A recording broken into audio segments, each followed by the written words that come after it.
Well, hello, ladies and gentlemen. My name is Danny DeLeon, and I'm a leadership trainer, coach, and speaker for the John Maxwell team. I am very excited to have the opportunity to spend the next few minutes with you on sharing a lesson that I learned some time ago. Now, this is an abbreviated lesson, so you can have a taste of what the full lesson is all about. I wanted to speak on a topic that I just find so fascinating, and it's a topic that makes an enormous difference to results of any organization or any individual for that matter, and that's the topic of leadership. Now, I don't think there's any part of an organization or any part of anybody's life that leadership doesn't affect, whether it's leadership of self or leadership of others or leadership of leaders. It applies to everything. And if you really think about it, strong leadership is probably at the heart of every sizable human achievement, and it always has been. Everything rises and falls with leadership. Now, obviously this is a huge topic. It would take years, not minutes, to do it justice. But I know your time is important, so as my goal today is to leave you thinking that this is the best few minutes you ever spent. I want to give you as much value as I possibly can in that short amount of time. We'll cover some tried, tested, and proven ideas that when applied make a huge difference by developing your leadership skills. Now, leadership's absolutely a teachable skill. Leadership operates by laws. If you learn the laws, then you'll learn to lead.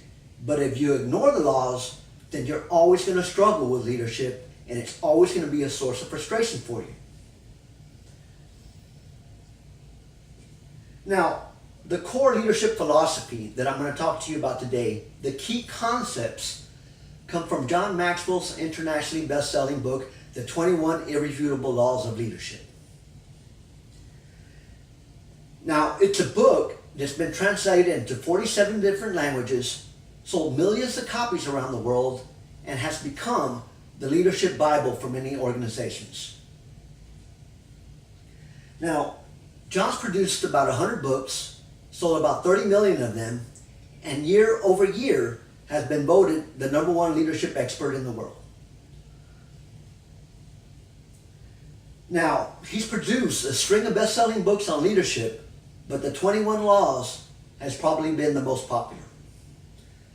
Now, one of the reasons that it's been so successful, I believe, is because the information is very simple, the steps are practical, it's easy to read, and easy to understand.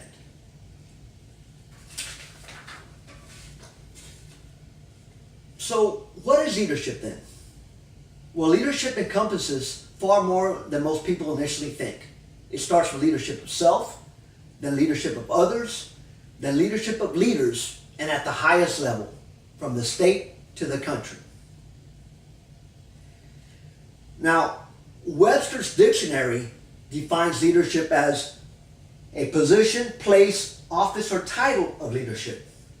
Let me say that again. A position, place, office, or title of leadership. That seems a bit simplistic, doesn't it? Well, you know as well as I do, the leadership is a bit more complicated than that. Just ask anybody who's ever been in charge of a staff or a company or department.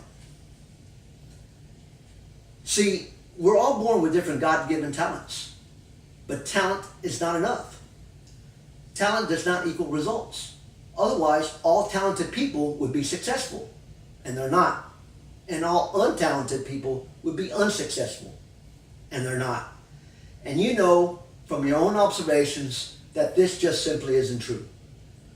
Do you know any talented people that seem to lack the results they deserve? Well, of course you do.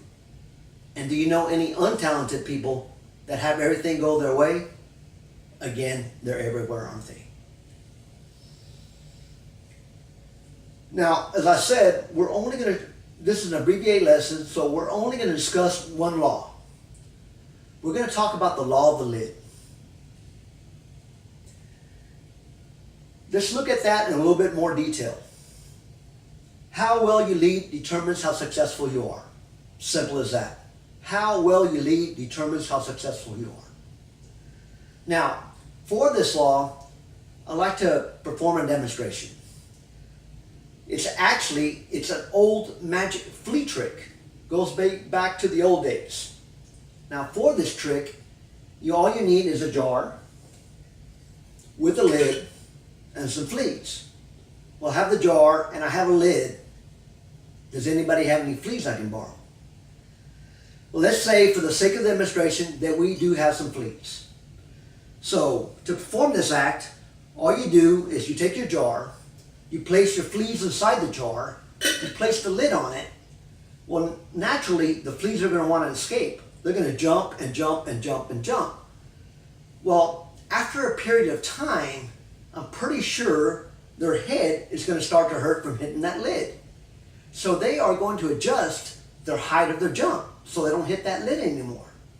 Well, at that time, you can gather everybody around, friends and family, everybody comes over, the fleas are jumping, they're jumping and jumping, you perform your hocus pocus, you take the lid off. Well, the fleas are jumping, but they're not jumping out. They have programmed themselves to jump so high. Well, I like to look at that and how it relates to the law of the lid. Now, the jar represents the business department or company. And the fleas inside the jar represents the staff, the people running the business. And the lid on top of the jar represents the leader's ability and his effectiveness, his ability to lead them. Well, as the business owner increases his business, increases his jar size, adds another department, buys another store, if he doesn't increase himself, if he doesn't raise his leadership ability to lead, well, his people are only going to carry him so far. They're not going to rise above the leadership lid of the leader. They're going to stop at that point. So he has to grow himself and his ability to communicate and lead. Does that make sense to everybody? Well, I recommend you to perform this act at home, especially if you have pets.